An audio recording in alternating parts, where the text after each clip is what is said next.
Hey guys, we are at 65,600. Trump's saying great things about Bitcoin. Love what he's saying. I'm going to be in Bitcoin Nashville. But this episode, I want to focus a little bit on, will hyper-Bitcoinization be violent? Yeah, there's sort of two sort of ways of looking at this. And let me first say, I want to first look at this power law by Giovanni and this other analysis that's sort of popping up in the Twitter sphere. So let's just show a little bit about this. I'm going to go to this power law stuff. Okay, so this is interesting. This is an interesting analysis, which has the upper channel, sort of the tops of the Bitcoin thing, decaying at an exponential rate, right? So they're decaying at an exponential rate. Meanwhile, the bottom is kind of growing at this power law. Anyways, so this is this analysis, which a bunch of people have observed is sort of we're getting a little less volatile to the upside, right? So, we had this huge move up in 2011, then in 2013 we had less of a move up, and then we're going to get these less volatile moves up, and so people are like, well, what's this move like? Is it going to be less volatile? Okay. And maybe we're just kind of trending towards this world of lower and lower volatility. Now, this thing, it's sort of hard to read, but this thing goes up to 2040, right, by this period. Now, if you look at sort of the power law by 2040 and you say, okay, well, what does that sort of equate to? Well, it equates to about a CAGR, a compound annual growth rate of about 20%. Which is still really, really high, right? So it's not like it's completely slowed down. We're talking about a 20% growth rate at 2040. Well, it seems really hard to believe for me to believe that we're going to be growing at 20% in 15 years, with no volatility, and that just seems hard to believe. But also, the other thing about this is 2040 or thereabouts, we're sort of getting into this sort of hyper-Bitcoinization phase, right?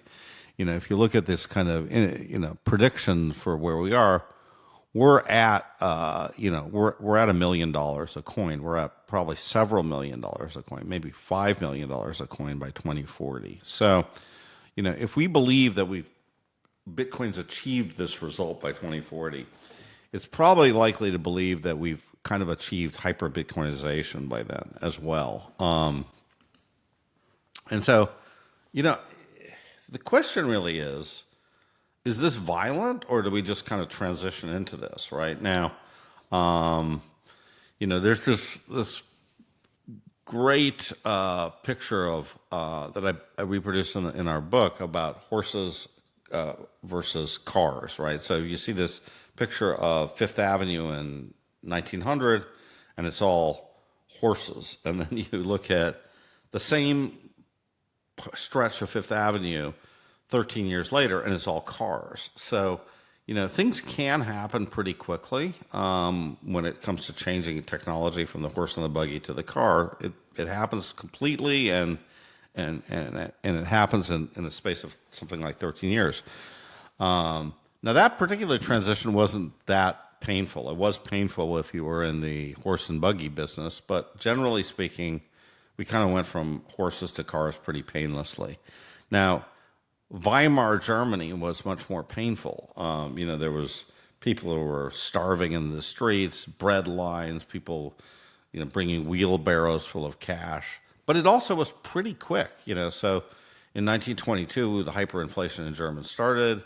By 1924, we had the new Reichsmark, and and the hyperinflation episode was behind us. So how is this hyper-Bitcoinization going to be? I don't know, but I do suspect it could be it could be pretty problematic. And one of the reasons is one of the the ways the state continues to solve the civil unrest problem is by handing out dollars to people. Now, in a Bitcoin world, that's a lot harder. You can't just hand out Bitcoin to everybody because you don't have those Bitcoins. So, I don't know, but I suspect it's going to get more on the violent side than on the nonviolent side. I think we have to have a problem of where do we come up with these Bitcoin? How do we distribute UBI to people in 15 years? Is it just a straight taxation of Bitcoin and then we give out the Bitcoin? I don't know. But these are certainly things that are worth thinking about. Anyways, that's it for today. I'm pretty psyched about Nashville and the lineup. We've got Trump, we've got Vivek, we've got, who else do we have? We have Saylor, of course. We have Bill Miller. We have Tulsi Gabbard. We've just got this pretty amazing political agenda, and Bill Miller on the investing side as well as Saylor, of course, and then we have some interesting people on these kind of Bitcoin layer twos. We have Robin Linus from BitVM. We have the OpCat people. So I'm interested in finding out about that. It's going to be a very interesting Bitcoin Nashville.